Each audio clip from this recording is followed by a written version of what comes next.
Hi friends, எல்லாத்துக்கும் good morning. இந்த video எதுக்காகனா, இன்னைக்கு வந்து ஆத்தூர் கிளம்புனேங்க பேங்க்கு காசு கட்டணுமேன்ட்டு. என்னோட என் என்னோட அக்கௌண்ட்ல வந்து காசு வந்து இன்னொரு அக்கௌண்ட்ல இருந்தது. ஆத்தூர் பேங்க்ல ஒரு அக்கௌண்ட்ல வச்சிருக்கேன். ஜிபே இன்னொருத்தவங்களுக்கு அனுப்பி எனக்கு யூனியன் பேங்குக்கு அனுப்ப தெரியாது. என்னோட அக்கௌண்ட்ல இருந்து இன்னொரு அக்கௌண்ட்டுக்கு எனக்கு 2 அக்கௌண்ட் வச்சிருக்கேன். யூனியன் பேங்க் அக்கௌண்ட்டுக்கு எனக்கு அனுப்ப தெரியாது. அதனால இன்னொரு அக்கௌண்ட்டுக்கு இன்னொருத்தவங்கள்ட்ட சொல்லி அவங்களுக்கு அனுப்பிச்சுட்டு அவங்க 4000 என்னோட யூனியன் பேங்க் அக்கௌண்ட்டுக்கு அனுப்பி விட்டாங்க. கடைசீட்ல போய் 4000 காசு போடுறாங்க, வரவே மாட்டேங்குது. 3000 தான் வருது. பேங்க்ல இருந்து 1000 ரூபாய் காசு பிடிச்சிருக்காங்க.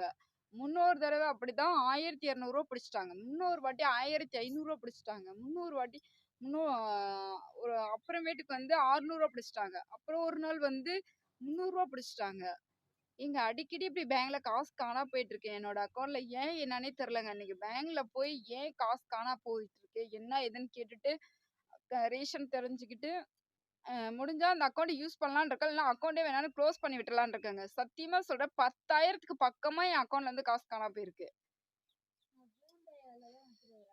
என்கிட்ட ஃபோன் பையும் இல்லைங்க, தொலைஞ்சு போச்சு. நான் அது யூஸ் பண்றதே இல்லை. ஏடிஎம் மட்டும்தான் அதுல இருந்து யூஸ் பண்ணிட்டு இருக்கேன். அப்பயும் காசு காணா போயிட்டு இருக்கு. ஏன் என்னன்னே தெரியலங்க. உங்க யாருக்குனாச்சும் தெரிஞ்சா கொஞ்சம் சொல்லுங்கப்பா. இந்த வீடியோ பிடிச்சா லைக் பண்ணுங்க, ஷேர் பண்ணுங்க. எல்லாருக்கும் டாடா, பாய் பாய். கண்டிப்பா நான் இன்னைக்கு பேங்க் போய் அது என்னன்னு கேட்கணுங்க. பாய்.